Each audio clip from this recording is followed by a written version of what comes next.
اس رات میں عبادت کا مرتبہ بھی بہت اعلیٰ ہے۔ جو کوئی اس رات میں عبادت کرتا ہے وہ بارگاہ الہی میں قدر و منزلت والا ہو جاتا ہے، اور اس رات کی عبادت کا مرتبہ یہ ہے کہ وہ 1000 مہینوں سے بہتر ہے، اور قدر کے ایک معنی تقدیر کے بھی ہیں۔ اور چونکہ اس رات بندوں کی تقدیر کا فیصلہ جو اس رمضان سے اگلے رمضان تک پیش آنے والا ہوتا ہے متعلقہ فرشتوں کو سونپ دیا جاتا ہے، اس لیے بھی اس رات کو شب قدر کہتے ہیں۔ ناظرین، حضور اکرم صلی اللہ علیہ وسلم نے ارشاد فرمایا، جب شب قدر ہوتی ہے تو حضرت جبرائیل علیہ السلام فرشتوں کے جھنڈ میں زمین پر اترتے ہیں اور اس شخص کے لیے دعائے رحمت کرتے ہیں جو کھڑا یا بیٹھا ہوتا ہے اور اللہ رب العزت کی عبادت کر رہا ہوتا ہے۔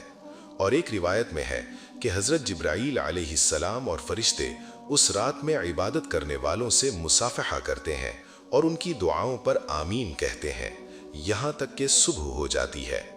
علماء کرام فرماتے ہیں کہ شب قدر میں عبادت کرنے والوں کو حضرت جبرائیل علیہ السلام اور فرشتے سلام و مصافحہ کرتے ہیں تو اس کی نشانی یہ ہوتی ہے کہ بدن کے رونگٹے کھڑے ہو جاتے ہیں، دل خشیت الہی سے لرزنے لگتا ہے اور آنکھوں سے آنسو جاری ہو جاتے ہیں۔ ناظرین، شب قدر کے تعین میں اختلاف پایا جاتا ہے۔ بعض کہتے ہیں کہ شب قدر سال بھر میں کسی بھی وقت ممکن ہے، اور بعض کہتے ہیں کہ شب قدر رمضان کے آخری عشرے کی طاق راتوں یعنی 21، 23، 25، 27 یا 29 کی راتوں میں ہوتی ہے۔ بہرحال کثیر علماء کے نزدیک 27ویں شب ہی شب قدر ہے۔ حضرت امام اعظم حضرت امام ابو حنیفہ رحمۃ اللہ علیہ سے یہ مروی ہے، اور حضرت امیر معاویہ رضی اللہ تعالی عنہ سے روایت ہے کہ حضرت محمد صلی اللہ علیہ وسلم نے ارشاد فرمایا، شب قدر رمضان کی 27ویں شب ہے۔ اور حضرت عثمان بن ابی العاص رضی اللہ تعالی عنہ کا ایک غلام بحری جہاز کا ملاح تھا، یعنی وہ بحری جہاز چلاتا تھا۔ وہ ان سے کہنے لگا کہ ایک چیز میرے تجربے میں بہت عجیب ہے، وہ یہ کہ سال میں ایک رات سمندر کا کھارا پانی میٹھا ہو جاتا ہے۔ تو آپ رضی اللہ تعالی عنہ نے فرمایا، جب وہ رات آئے تو مجھے ضرور بتانا۔ رمضان کی 27ویں شب کو اس نے کہا کہ یہ وہی رات ہے۔ معزز ناظرین، ان تمام گفتگو کا خلاصہ یہ ہے کہ پہلے تو ہماری یہ کوشش ہونی چاہیے کہ ہم رمضان کی تمام راتوں کے آخری حصے میں شوق اور جوش کے ساتھ اللہ رب العزت کی عبادت کریں اور خوب دعائیں مانگیں۔ کم سے کم نماز تہجد پورے مہینے ضرور ادا کریں، پھر کوشش کر کے آخری عشرے کی تمام راتوں کو عبادت الہی میں گزاریں اور شب قدر کو تلاش کریں، نہیں تو کم سے کم 27ویں شب کو تو ضرور تمام رات اللہ رب العزت کی عبادت اور دعا میں مصروف رہیں۔ اللہ تعالی ہم سب کو شب قدر کی برکتیں نصیب فرمائے، آمین۔ ناظرین، بہت سے لوگوں کے ذہن میں یہ آتا ہے کہ شب قدر کو مخفی رکھنے میں کیا حکمتیں ہیں۔ علماء کرام کا اس حوالے سے یہ کہنا ہے کہ اگر شب قدر کو ظاہر کیا جاتا تو کم ہمت لوگ اسی رات کی عبادت پر اکتفا کر لیتے اور دوسری راتوں میں عبادت کا اہتمام نہ کرتے۔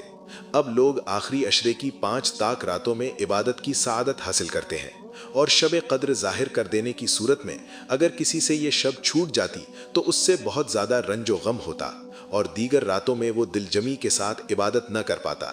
لہٰذا اب رمضان کی 5 طاق راتوں میں سے صرف 2 یا 3 راتیں اکثر لوگوں کو نصیب ہو ہی جاتی ہیں۔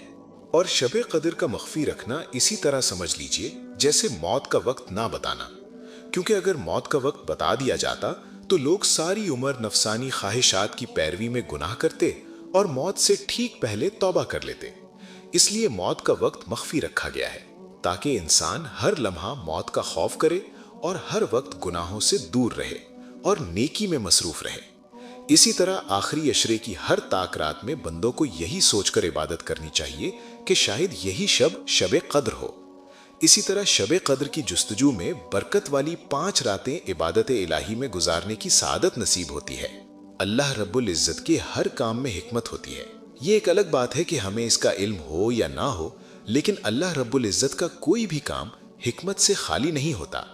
اسلام میں شب قدر کی بہت اہمیت ہے۔ حضرت محمد صلی اللہ علیہ وسلم نے ارشاد فرمایا کہ ماہ رمضان میں ایک رات ایسی ہے جو 1000 مہینوں سے افضل ہے۔ جو اس رات سے محروم رہا وہ ساری خیر سے محروم رہا، اور حضور اکرم صلی اللہ علیہ وسلم نے ارشاد فرمایا کہ جو شخص شب قدر میں اخلاص و ایمان سے عبادت کرتا ہے اس کے تمام پچھلے گناہ معاف کر دیے جاتے ہیں۔ ہمارے پیارے آقا حضرت محمد صلی اللہ علیہ وآلہ وسلم کا رمضان میں یہ معمول تھا کہ جب رمضان کا آخری عشرہ آتا تو آپ صلی اللہ علیہ وآلہ وسلم عبادت میں اس قدر مشقت فرماتے جو دیگر ایام میں نہ کرتے تھے۔ ناظرین، غور فرمائیے کہ جب اللہ کے نبی حضور اکرم صلی اللہ علیہ وآلہ وسلم رمضان کے آخری عشرے میں عبادت میں مشقت فرماتے تھے جن کے صدقے و طفیل ہم گناہ گاروں کی بخشش ہونی ہے، تو ہم اور آپ آخری عشرے میں اللہ تعالیٰ کی رضا کے لیے اپنے آقا حضرت محمد صلی اللہ علیہ وآلہ وسلم کی سنت کیوں نہ اپنائیں؟ اللہ تعالیٰ سے دعا ہے کہ وہ ہم سب کو زیادہ سے زیادہ نیک عمل کرنے کی توفیق عطا فرمائے۔ آمین۔